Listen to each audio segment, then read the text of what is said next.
Hello সবাইকে, কেমন আছো? আশা করছি সবাই খুব ভালো আছো আর আমিও ভালো আছি। তো আমার এই ভিডিওগুলো দেখে না অনেকেই আমাকে জিজ্ঞেস করেছিলে যে এটা কোথায়, কোন হোটেল। তো আমি মোটামুটি অনেককেই অ্যান্সার দিয়েছি, তো আরও অনেককে অ্যান্সার দেওয়া হয়নি, তাই ভাবলাম একটা ছোট্ট ভিডিও করে দিই। জানি এটা মোটামুটি 1 মাস হয়ে গেছে, তো অনেকটাই দেরি হয়ে গেছে, তাই ভাবলাম তাও একটা ভিডিও করে দিই, তো সবার জানা হয়ে যাবে।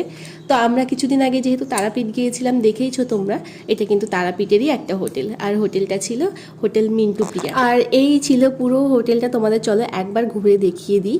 আর আমরা না আগে থেকে ঠিক করে রেখেছিলাম যে আমরা সুইমিং পুল যেই হোটেলে আছে সেরকম একটা হোটেলে থাকবো, তো আমরা অনেক খুঁজে টুজে এই হোটেলটাই পেয়েছিলাম। তো হোটেলটা তো আমাদের সবার খুব পছন্দ হয়েছিল, অ্যাম্বিয়েন্সটা খুবই ভালো, আর বাচ্চাদের খেলার জন্য ছোট্ট কিন্তু একটা গ্রাউন্ড আছে, তোমাদেরও পছন্দ হবে, চাইলে যেতে পারো। আর রুমটা দেখো ভীষণ সুন্দর, অনেকটা স্পেস ছিল আর খুবই পরিষ্কার। রুমটা যেহেতু আমাদের নিচে ছিল, রুম থেকে কিন্তু সুইমিং পুলটা খুবই কাছে ছিল, তো এটা একটা বেশ ভালো জিনিস ছিল।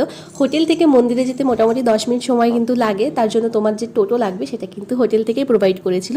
আসাটা তোমাদের নিজেদের অ্যারেঞ্জ করতে হবে। এখানকার খাওয়া দাওয়ার কোয়ালিটিও ভীষণ ভালো ছিল, তোমরা চাইলে যেতে পারো। রুম রেন্ট ছিল 2000 থেকে শুরু।